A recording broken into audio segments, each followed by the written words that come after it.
Canaan, le pays où coule le lait et le miel. Canaan, la terre promise où l'homme peut enfin vivre le bonheur. La grâce de Dieu n'est pas seulement la faveur imméritée de Dieu pour le salut des hommes. C'est aussi la main agissante de Dieu dans la vie d'un peuple ou dans la vie des hommes. Ce qui veut dire qu'une famille qui est habité par la grâce de Dieu est naturellement rempli de bénédictions parce que son ciel est toujours ouvert. Un homme qui vit sous la grâce est un homme dont le ciel est toujours ouvert. Il porte en lui quelque chose de précis qu'aucun homme ne pourra jamais retirer ou enlever de lui. David portait la grâce. Et lui fait comprendre que de tous ses frères, il est le seul que Samuel le prophète est venu oindre et a dit tu seras roi en lui. La première spécificité de la grâce, c'est que la grâce n'obéit à aucun protocole. Numéro 1, on parle là maintenant des spécificités de la grâce. Elle n'obéit à aucun protocole que celui établi ou instauré par Dieu lui-même. Car Dieu fait grâce à qui il fait grâce et miséricorde à qui il fait miséricorde. Le psaume 113 verset 7 nous dit: de la poussière il retire le pauvre, du fumier il relève l'indigent, pour le faire asseoir à la table des rois. Si Dieu t'a choisi, il t'a choisi même si tu es fils d'un pauvre. S'il veut te gracier, s'il veut t'élever, là nous parlons de la grâce individuelle, car la grâce collective est celle que nous avons en Jésus-Christ, qui nous a racheté, qui nous a accordé la grâce du salut, de la vie éternelle. Mais la grâce individuelle, frère, n'obéit à aucun protocole. C'est pour ça qu'il a pris David, qui n'était qu'un berger. Il a fait de David un roi. La grâce est capable de te sortir de ta triste et pauvre condition. Un jour, le lendemain, tu t'assieds à la table des chefs d'État et on t'écoute. La grâce donc te qualifie. Et laisse-moi te dire que chacun a sa grâce dans un domaine précis. Et chaque grâce est attachée à une portion de la gloire de l'Éternel. Quelle grâce portes-tu? Découvre la grâce que tu portes. Ça peut être dans le monde des affaires. Ça peut être simplement même dans la restauration. Ça peut être simplement dans la vente importée. Ça peut être dans la couture, dans la coiffure. Ça peut être dans l'informatique. Le problème, c'est que les gens ne demandent pas à Dieu quelle grâce excellente as-tu réservée à ton service. Quelle est ma grâce? Donc chacun a sa grâce. C'est pour ça qu'on perd le temps à être jaloux des uns des autres. Au lieu de combattre la grâce d'autrui, frère, découvre la tienne et laisse Dieu manifester sa gloire au travers de la grâce qui est en toi. Deuxième caractéristique, la grâce ne tient pas compte de l'époque, du temps, des circonstances. La grâce a saisi Paul. Son auteur, celui qui persécutait les chrétiens, c'est lui que Dieu a choisi. David a été choisi. Joseph a été choisi. Pourtant, il est le dernier de sa maison, mais c'est lui que Dieu a. C'est celui que la grâce s'est reposée. Bien-aimé dans le Seigneur, ne néglige jamais la grâce de Dieu dans ta vie. Parce que la grâce, il faut veiller sur elle. Nous verrons plus tard qu'elle est capricieuse. Elle vient, un point, c'est tout. Quand Jésus devait naître, la Bible déclare que son étoile brillait depuis l'Orient. Les mages ont vu l'étoile de Jésus, ont commencé à suivre l'étoile. Cette étoile arrive, elle vient, un point, c'est tout. Aucun homme ne peut la stopper, stopper son évolution, stopper son cheminement. Parce qu'en réalité, la grâce, c'est Christ, c'est Jésus lui-même. On n'arrête pas la grâce. Que vous le vouliez ou pas, elle est comme la lumière. Elle vient pour éclairer. Elle éclaire un point, c'est tout. Il y a un genre d'enfant lorsqu'il vient dans ta maison. Dès l'instant où il arrive, tu changes de condition au nom de Jésus. C'est la grâce de... La grâce travaille pour améliorer ton environnement. Est-ce que vous avez vu ce qui s'est passé? Jésus est né dans l'état, là où les chèvres, les moutons vivent. Qu'est-ce que Dieu a fait? La grâce a été honorée. Les mages, qu'est-ce qu'ils sont venus faire? Ils ont apporté quoi? La myrrhe, l'encens, de l'or. Bien aimé dans le Seigneur, ils ont su que celui-là porte en lui là, il fallait l'honorer. Donc toute grâce doit être honorée. Notre point essentiel. Donc si tu vois la grâce dans la vie d'une personne, ne la combat pas, mais honore cette grâce. Troisième point, honore la grâce, célèbre la grâce et valorise la grâce. Il y en a ici qui s'amusent. Tu vois une soeur à l'église, elle chante, tout le monde est béni. Waouh, waouh, bien aimé, elle a la grâce. Alors elle la cesse de dire à Kaesh, elle veut montrer qu'elle chante trop quoi. Tu te condamnes toi-même. La soeur a eu la grâce de se marier. Frère, honore son mariage. Tant que tu continues à déshonorer son foyer. Le mariage est une institution divine. Celui qui s'attaque au mariage, le mariage est au-dessus des mariés eux-mêmes. Pour ceux qui ne savent pas, c'est une institution divine. Le mariage est donc au-dessus des mariés. Celui qui s'attaque au mariage, s'attaque à Dieu, lui. Je parle là ici aux femmes qui vont chercher les maris des autres.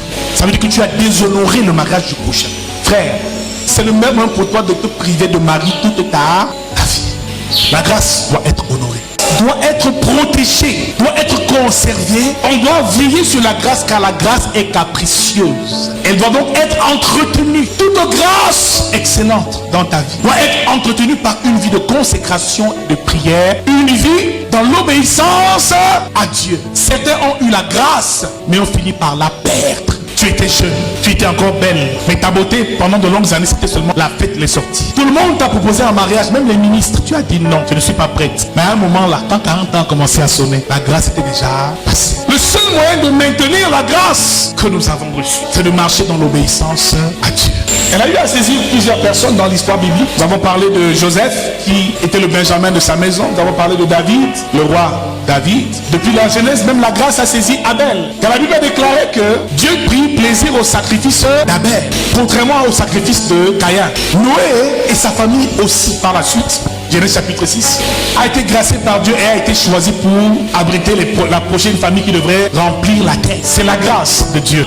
Genèse chapitre 2, il a quitté Charan, en Chaldée, en pays du... Il a quitté son pays, la maison de son père, sa patrie, sa nation, pour aller aussi vers la terre promise. C'est une grâce. Marie est la seule qui a été choisie. Et Élisabeth, sa parente, a dit, le fruit de tes entrailles est béni. Prenons conscience aussi d'une chose. Toute grâce conduit vers l'élévation et la gloire. La grâce de Dieu, lorsqu'elle vient dans la vie d'un homme, elle le conduit vers la gloire. Quand Joseph a reçu la vision de Dieu, ses frères l'ont combattu. Son père, Jacob, sa mère, ses frères, ont même été un peu contre lui. Qu'est-ce qu'ils ont fait? Ils ont mis Joseph dans une citerne. Par la suite, il allait vivre comme esclave en Égypte chez Potiphar. Mais la grâce était toujours sur eux. Qu'est-ce que la Bible nous dit? C'est que tout ce que Joseph faisait chez Potiphar réussit. Sa maison était bénie. Donc celui qui porte la grâce est une bénédiction, mais est aussi une source de bénédiction pour les autres.